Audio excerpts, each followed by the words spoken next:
Okay, so the purpose of this video is just to kind of give you an understanding of like, do I have hip extension or not, and what do I need to train or not, okay? So again, as I was saying, we have what is called terminal hip extension, which is like how far back I can go. So if my pelvis is a 90-degree angle about here, and I can only extend to here, then I can't even get to terminal hip extension. Like I don't have enough movement in the joint to get there.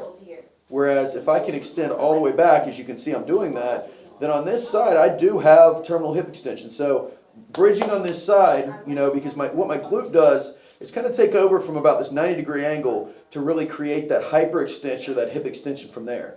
Okay, whereas on my right side, if you watch me, I don't necessarily have that. I don't have as much on my right side. I can't fully get there. So my right side, there's an imbalance there. So I need more hamstring on my right. I need to get a little bit more to get that final little bit of hip extension to be successful for me. So how do I do that? Okay, one of the activities that I really like a lot is just a 90-90 hip lift. All right, with 90-90 hip lift, I'm just going to get my heels up on a bench. I'm going to press my back into the ground. I'm just going to push my heels in the ground. What you'll find is your hamstrings. And for me, okay, I can just focus on my right side. Okay, my right hamstring. And again, just press my back into the ground, get my hips off the ground slightly. Okay, but I'm putting a little bit less pressure on my left, a little bit more pressure on my right. I'm finding my right hamstring. All right? And I just take a couple deep breaths in. I just reach overhead a little bit.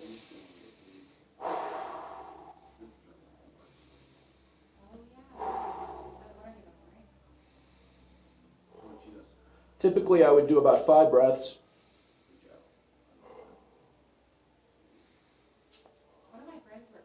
Come back down and then just retest. Okay, so if I get back on my right side here, I can see that now I have a little bit more. Okay, so again, not perfect, but enough to get what I need for that day. Okay, and so this would be performed as like an activation exercise before you did your training. Okay, and let's say you could extend on either side. All right, you would push both heels into the ground and try to get a little bit more on both sides. So again, use that as and again, retest. If you can't clear, you can't get back that far, then you either need to modify your glute training by not extending up as far, okay, not thrusting up as high as you can in a hip thrust, or just working the range of motion that you have through hamstring